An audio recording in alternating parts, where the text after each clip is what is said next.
بسم اللہ الرحمن الرحیم 20ویں صدی میں مسلمانوں کو سماجی، معاشرتی اور سیاسی سطح پر جس نوعیت کے چیلنجز درپیش تھے، ان کے مقابلے کے لیے کئی اہل علم نے یہ سمجھا کہ ان مسائل کا حل اجتہاد میں ہے۔ علامہ اقبال کا نام ایسے اہل علم میں سر فہرست ہے، اگرچہ وہ خود کہتے ہیں اجتہاد عالمان کم نظر، اقتدا بر رفتگاں محفوظ تر، یعنی ایسے اہل علم جو گہرائی میں جھانکنے کی نظر نہ رکھتے ہوں، ان کے اجتہاد سے زیادہ محفوظ راستہ تو یہ ہے کہ گزرے ہووں کی اقتدا کی جائے، ان کی اتباع کی جائے۔ بہرحال بیسویں صدی عیسوی میں اجتہاد کے مدعیوں کی جانب سے جس نوعیت کے شاہکار سامنے آئے، اس کے بعد تو اقبال کے اس شعر کی صداقت مسلم ہو جاتی ہے۔ اس پہلو پر کسی اور وقت تفصیلی گفتگو کریں گے انشاءاللہ۔ اس وقت ایک بہت ہی بنیادی نوعیت کے سوال پر بحث کرنی ہے۔ سوال یہ ہے کہ کسی مسئلے کا حکم معلوم کرنے کے لیے مجتہد سب سے پہلے اسلامی قانون کے کس ماخذ کی طرف رخ کرے۔ میں اپنے طلباء سے اصول فقہ کی بحث میں اکثر یہ سوال کیا کرتا ہوں۔ اکثریت کا جواب یہ ہوتا ہے کہ قرآن کی طرف۔ میں پوچھتا ہوں کہ اگر قرآن میں حکم نہ ملے، جواب ملتا ہے پھر سنت کی طرف دیکھنا چاہیے۔ میں پوچھتا ہوں اگر سنت میں نہ ملے، جواب ملتا ہے پھر اجتہاد کرنا چاہیے۔ میں پوچھتا ہوں یہ ترتیب کہاں بیان ہوئی ہے؟ عام طور پر وہ معاذ بن جبل رضی اللہ تعالیٰ عنہ کی روایت کا حوالہ دے دیتے ہیں۔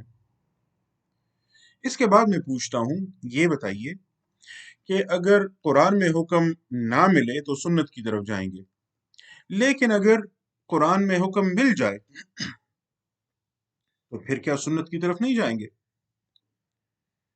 جواب ملتا ہے کہ نہیں سر، سنت کی طرف جانا تو ضروری ہے، کیونکہ ہو سکتا ہے سنت نے اس پر کوئی قید لگائی ہو سکتا ہے بظاہر قرآن میں حکم عام ہو لیکن سنت نے اسے مخصوص کر دیا ہو کسی خاص فرد یا کسی خاص صورتحال کے ساتھ۔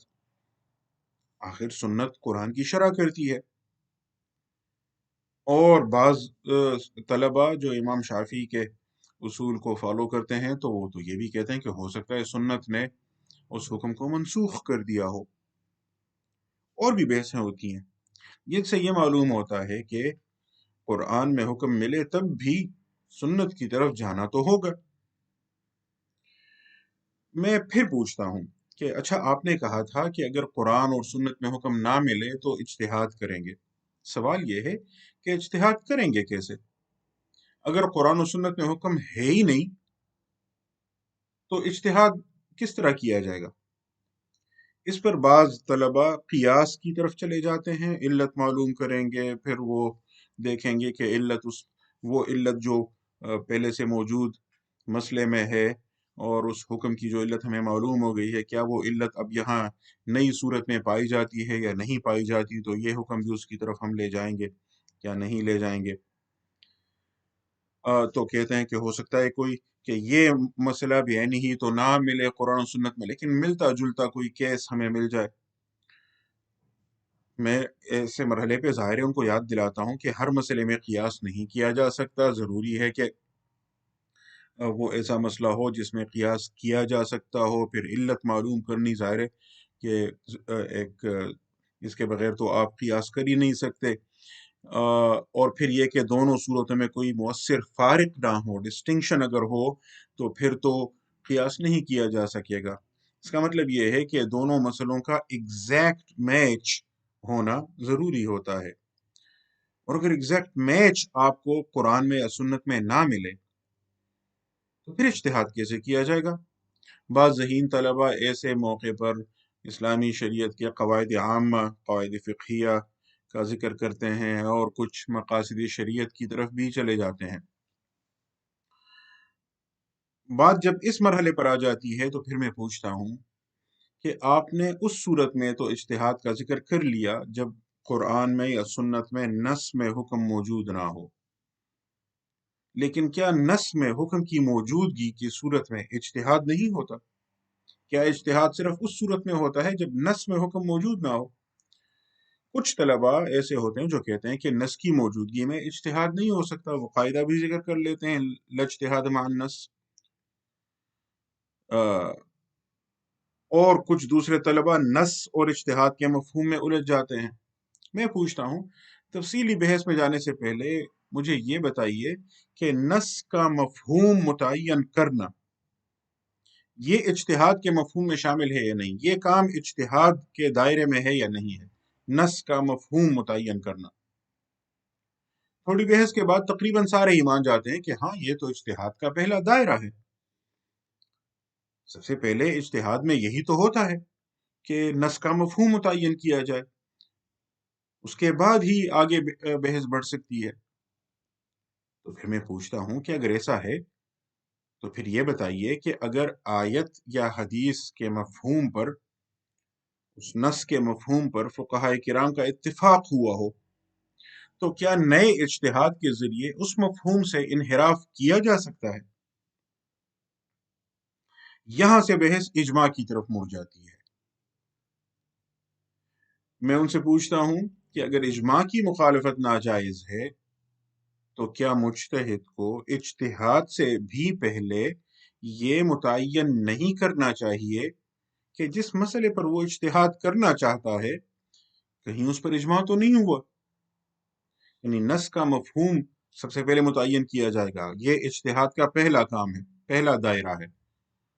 تو اگر نص کے مفہوم پر فقہائے کرام کا اتفاق ہوا ہو، اجماع ہوا ہو، تو کیا یہ مجتہد نیا اجتہاد کر کے اس مفہوم کے بجائے کوئی اور مفہوم متعین کر سکتا ہے؟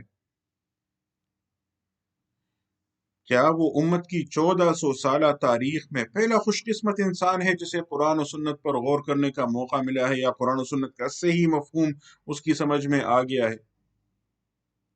بات جب یہاں آ جاتی ہے تو پھر میں ان کے سامنے اسلامی قانون کے مآخذ کی ترتیب کے متعلق امام غزالی کا یہ اقتباس رکھ لیتا ہوں جو المستصفیٰ میں مذکور ہے، جہاں وہ فرماتے ہیں یجب علی المجتہد فی کل مسئلۃ، ہر نئے مسئلے میں مجتہد پر واجب ہے ان یرد نظرہ الی النفی الاصلی قبل ورود الشرع، کہ وہ سب سے پہلے اس بات کی طرف توجہ کرے کہ شریعت کے ورود سے قبل، شرعی حکم کے آنے سے قبل نفی اصلی کی حالت تھی۔ نفی اصلی کا مطلب یہ ہے کہ کوئی حکم نہیں تھا، یعنی جب تک حکم آیا نہیں ہے تو حکم نہیں ہے۔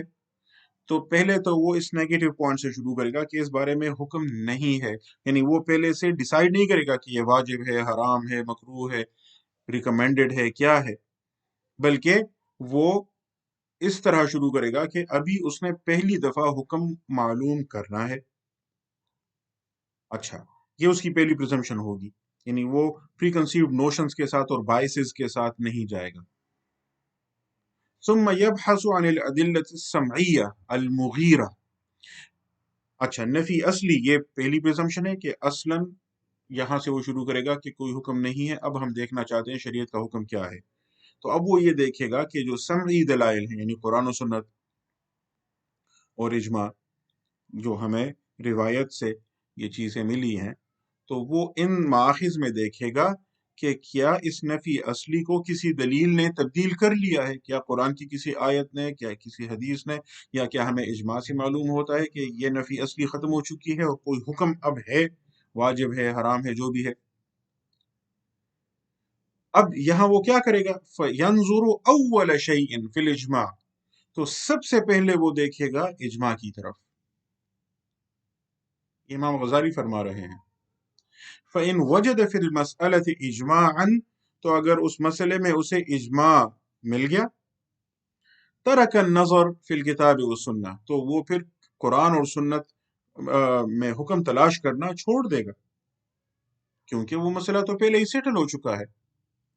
لیجئے جناب، اگر امام غزالی کی بات مانے تو 20ویں صدی عیسوی کے نام نہاد مجتہدین کی تو ترتیب ہی غلط ہے۔